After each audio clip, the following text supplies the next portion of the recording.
बच्चों इस वीडियो में हम पढ़ेंगे क्रिटिकल एंगल क्रांतिक कोण। क्रिटिकल एंगल क्रांतिक कोण।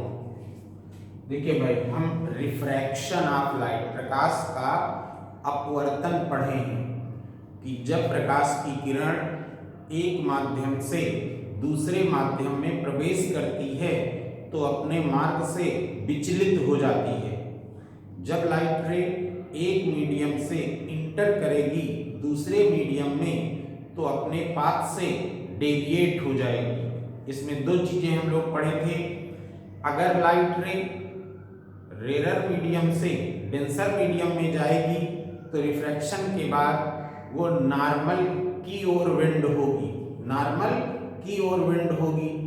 और अगर लाइट रे डेंसर मीडियम से रेयर मीडियम में जाएगी तो रिफ्रैक्शन के बाद वो नॉर्मल से दूर की ओर विंड होगी। जब प्रकाश की किरण विरल माध्यम से सघन माध्यम में प्रवेश करती है तो अभिलंब की ओर झुकती है, और अगर सघन से विरल माध्यम में जाती है तो अभिलंब से दूर हटती है, अभिलंब से दूर हटती है। तो इसी से रिलेटेड है क्रिटिकल एंगल। यहां पर हम ऊपर लेते हैं डेंसर मीडियम, ऊपर हम लेते हैं डेंसर मीडियम और नीचे लेते हैं रेयर मीडियम। ऊपर है डेंसर मीडियम सघन माध्यम और नीचे लेते हैं रेयर मीडियम विरल माध्यम। जब प्रकाश की किरण डेंसर से रेयर में जाएगी तो नॉर्मल से दूर हटेगी रिफ्रैक्टेड रे। ऊपर हमने लिया डेंसर मीडियम और नीचे लिया रेयर मीडियम। ये है इंसिडेंट रे और point of incidence, point of incidence पर एक नॉर्मल डाला, एक नॉर्मल डाला। और हमें पता है कि डेंसर से लाइट रे कहां जा रही है, रेयर में, तो ये नॉर्मल से दूर हटेगी, नॉर्मल से दूर हटेगी, नॉर्मल से दूर हट जाएगी। यहां पर एंगल ऑफ इंसिडेंस बनता है, एंगल ऑफ रिफ्रैक्शन बनता है। अब हमें यहां पढ़ना है क्रिटिकल एंगल क्रांतिक कोण। ध्यान दीजिएगा, according to Snell's law, according to Snell's law sine i upon sine r is equal to होता है कांस्टेंट, और यहां पर कांस्टेंट लिया गया था n।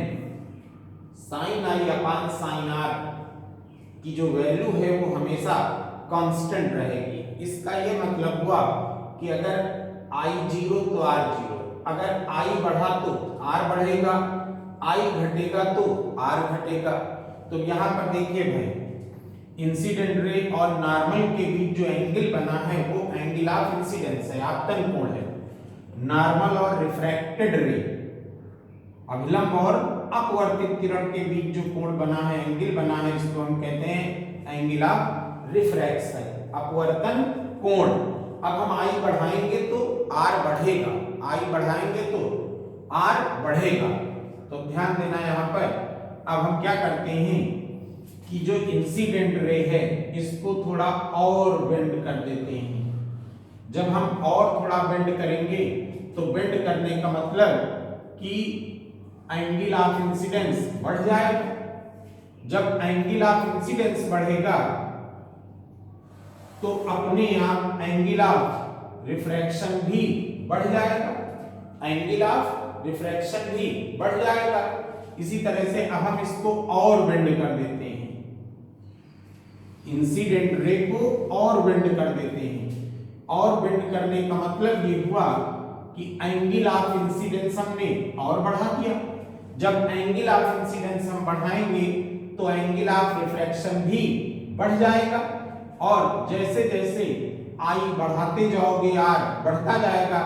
एक कंडीशन ऐसी आएगी कि जब रिफ्रैक्टेड रे जो है वो मीडियम को बांटने वाले सरफेस के पैरेलल हो जाएगी।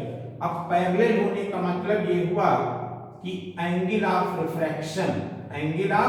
रिफ्रैक्शन कितना हो जाएगा 90 डिग्री।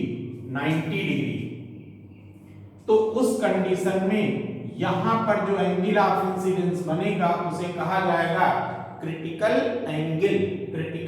एंगल। जैसे जैसे आई बढ़ा रहे हैं, आर बढ़ाते जा रहे हैं, एक ऐसा आई आ जाएगा जब आर की वैल्यू क्या हो जाएगी 90 डिग्री।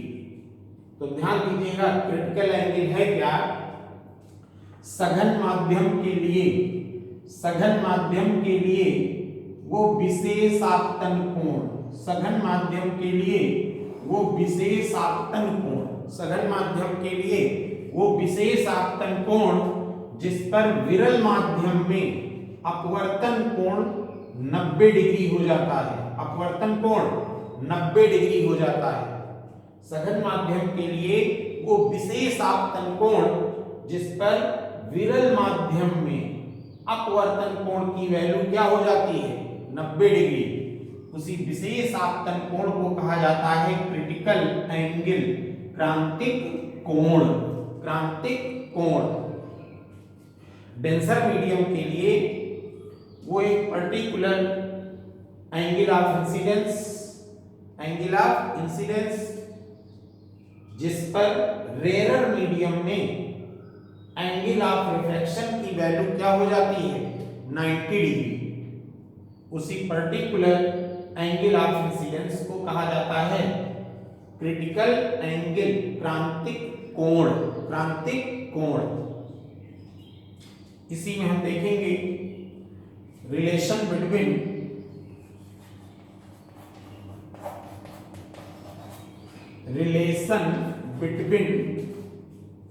क्रिटिकल एंगल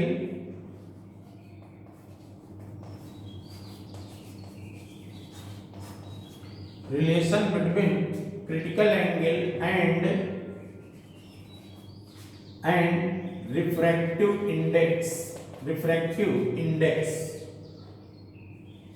यानी क्रांतिक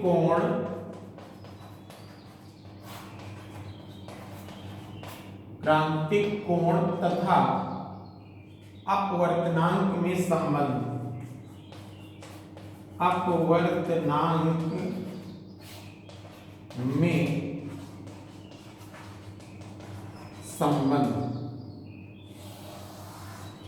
क्रांतिक कोण तथा अपवर्तनांक में संबंध, relation between critical angle and refractive index, क्रांतिक कोण तथा अपवर्तनांक में संबंध।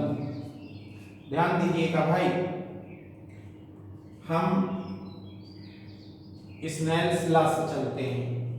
यहां पर एक चीज और हम माने ले रहे हैं कि जैसे मान लीजिए ऊपर जो डेंसर मीडियम है और नीचे जो रेयर मीडियम को हमने मान लिया 1 और ऊपर जो डेंसर मीडियम है इसको हमने मान लिया मीडियम 2, रेयर को 1 और डेंसर को 2। और जो लाइट रे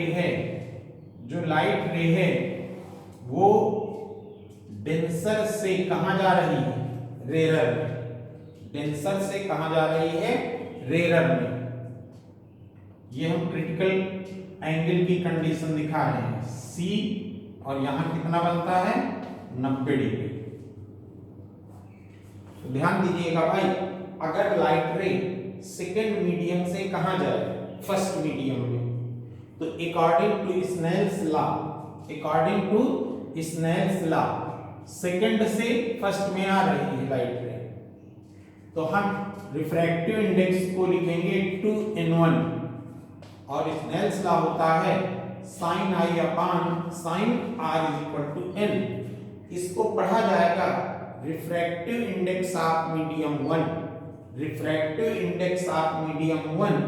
with respect to medium 2, refractive index of medium 1 with respect to medium 2, दूसरे माध्यम के सापेक्ष पहले माध्यम का अपवर्तनांक दूसरे माध्यम के सापेक्ष पहले माध्यम का अपवर्तनांक, या अगर हम चाहें तो इसी को ऐसे लिख सकते हैं, या ये वाली कंडीशन लगा देते हैं, if I is equal to incident angle जो है वो क्रिटिकल एंगल के बराबर है, तो इस दशा में एंगल ऑफ रिफ्रैक्शन क्या हो जाता है 90 degree.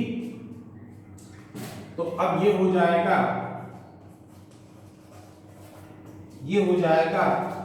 2n1 is equal to, यहां पर हो जाएगा साइन सी और नीचे बटे में हो जाएगा साइन 90 डिग्री, और साइन 90 की वैल्यू होती है 1, तो ये हो जाएगा साइन सी अपान 1।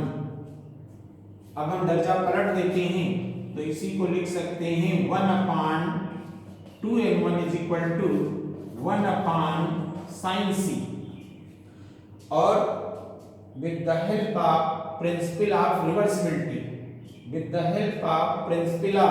रिवर्सिबिलिटी, 1 अपान 2n1 को हम लिख सकते हैं, 1 अपान 2n1 को लिखा जा सकता है 1n2, तो ये हो जाएगा 1n2 is equal to 1 upon sine c. 1n2 का मतलब है पहले माध्यम के सापेक्ष दूसरे माध्यम का अपवर्तनांक, और यहाँ विशेष चीज ध्यान देना है, पहले का मतलब रेरर मीडियम और दूसरे का मतलब डेंसर मीडियम, यानी इस फार्मूले में जो रिफ्रैक्टिव इंडेक्स आता है वो होता है विरल माध्यम के सापेक्ष सघन माध्यम का अपवर्तनांक। इस फार्मूले में जो n लिया जाएगा वो है विरल माध्यम के सापेक्ष सघन माध्यम का अपवर्तनांक, refractive index of denser medium with respect to rarer medium, अब अगर हम चाहें तो 1n2 को केवल n भी लिख सकते हैं, 1 अपान साइन सी। ये है रिफ्रैक्टिव इंडेक्स और क्रिटिकल एंगल में रिलेशन। यहाँ विशेष चीज ये है कि इस क्रिटिकल एंगल और रिफ्रैक्टिव इंडेक्स में जो रिलेशन है उसमें जो n है ये होगा विरल माध्यम के सापेक्ष सघन माध्यम का अपवर्तनांक, refractive index of denser medium with respect to rarer medium. ये विशेष चीज है यहाँ पर, n का मतलब है विरल माध्यम के सापेक्ष सघन माध्यम का अपवर्तनांक। अगर हम चाहें तो इसी इक्वेशन को ऐसे भी लिख सकते हैं, n is equal to cosec c, n is equal to cosec c. n का मतलब है विरल माध्यम के सापेक्ष सघन माध्यम का अपवर्तनांक, और c को कहा जाता है क्रांतिक कोण, क्रिटिकल एंगल।